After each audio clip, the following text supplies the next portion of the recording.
मैं हूं आशुतोष और आप देख रहे हैं सोशल संवाद न्यूज। क्या पेट्रोल में मिल रहा एथेनॉल आपकी गाड़ी के लिए फायदेमंद है या नुकसानदेह? यही सवाल अब देश भर की सियासी बहस का बड़ा मुद्दा बन गया है। एक और केंद्र सरकार और बीजेपी इससे आत्मनिर्भर भारत और विदेशी तेल पर निर्भरता कम करने की दिशा में बड़ा कदम बढ़ा रही है, तो दूसरी ओर कांग्रेस इसे आम लोगों की जेब और वाहनों पर असर डालने वाली नीति बताकर सवाल उठा रही है। झारखंड में भी इस मुद्दे पर राजनीतिक बयानबाजी तेज हो गई है। पेट्रोल में एथेनॉल मिश्रण को लेकर बीजेपी के पूर्व प्रदेश अध्यक्ष दीपक प्रकाश ने केंद्र सरकार की नीति का जोरदार बचाव किया है। उनका कहना है कि एथेनॉल मिश्रित पेट्रोल पूरी तरह वैज्ञानिक आधुनिक ईंधन तकनीक का हिस्सा है। इससे प्रदूषण कम होता है, किसान को लाभ मिलता है और देश की विदेशी तेल पर निर्भरता घटती है। उन्होंने सोशल मीडिया पर गाड़ी खराब होने और इंजन को नुकसान पहुंचाने जैसी बातों को भ्रामक बताते हुए लोगों से अफवाहों पर भरोसा नहीं करने की अपील की। आइए आपको सुनाते हैं भाजपा के पूर्व प्रदेश अध्यक्ष दीपक प्रकाश ने क्या कुछ कहा। एक आज कह सकते हैं आधुनिकतम पद्धति है जो डीजल में डाल करके पेट्रोल में डाल करके उसका उपयोग करने की एक नई पद्धति है और इसको भ्रम फैलाया जा रहा है कि इथेनॉल डाल करके गाड़ी को उपयोग करने से गाड़ी का इंजन खराब होता है, माइलेज खराब होता है। कहीं इस पे दूर दूर तक कोई सच्चाई नहीं। बीजेपी के दावों पर कांग्रेस ने तीखा पलटवार किया। कांग्रेस नेता कुमार उज्ज्वल ने आरोप लगाया कि एथेनॉल नीति का असर सीधे आम जनता पर पड़ रहा है।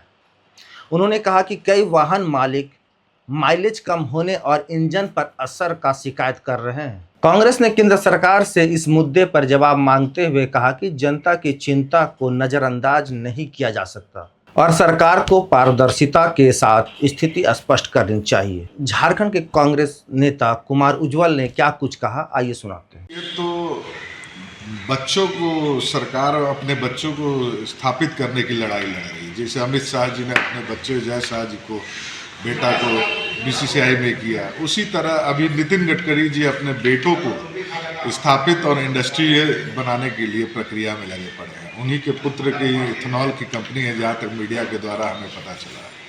तो इथेनॉल को इन्वॉल्वमेंट करने की ज़रूरत क्यों पड़ा, ये केंद्र सरकार खुद बताएगा।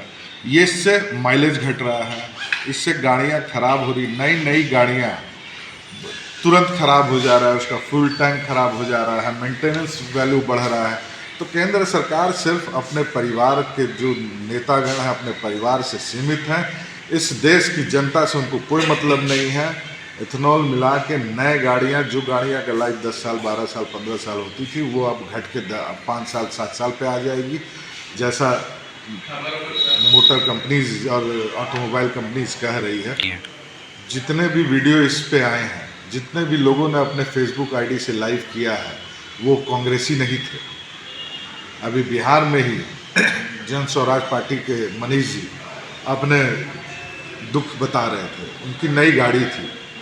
तो जितना आप फेसबुक पर देखिएगा तो दिन भर में 10 गो ऐसे लोग बता देंगे कि उनको इथेनॉल से क्या परेशानी हो रहा। वो हम तो नहीं हैं, वो कांग्रेसी तो नहीं है, या कांग्रेसी कोई क्रिएट नहीं कर रहा, वो सर्विस सेंटर जा रहे। तो ये सब कहना गलत है कि ये कांग्रेस पार्टी जनता को बगड़ा ले। कांग्रेस कभी भी जनता को नहीं बगड़ा, कांग्रेस हमेशा जनता के लिए खड़ी रही और जनता को सही बताने का कार्य किया। दरअसल केंद्र सरकार का लक्ष्य पेट्रोल में एथेनॉल की हिस्सेदारी बढ़ाकर आयातित कच्चे तेल पर निर्भरता कम करना, प्रदूषण घटाना और गन्ना सहित अन्य फसलों से जुड़े किसानों की आय बढ़ाना है। हालांकि इस नीति को लेकर समय समय पर माइलेज, पूरी वाहन की अनुकूलता और इंजन पर असर जैसी सवाल भी उठ रहे हैं। इन्हीं मुद्दे को लेकर अब राजनीतिक दल आमने सामने आ गए हैं। एथेनॉल मिश्रित पेट्रोल पर बहस अब सिर्फ तकनीक या ईंधन नीति पर सीमित नहीं रही, बल्कि राजनीतिक मुद्दा बन चुकी है।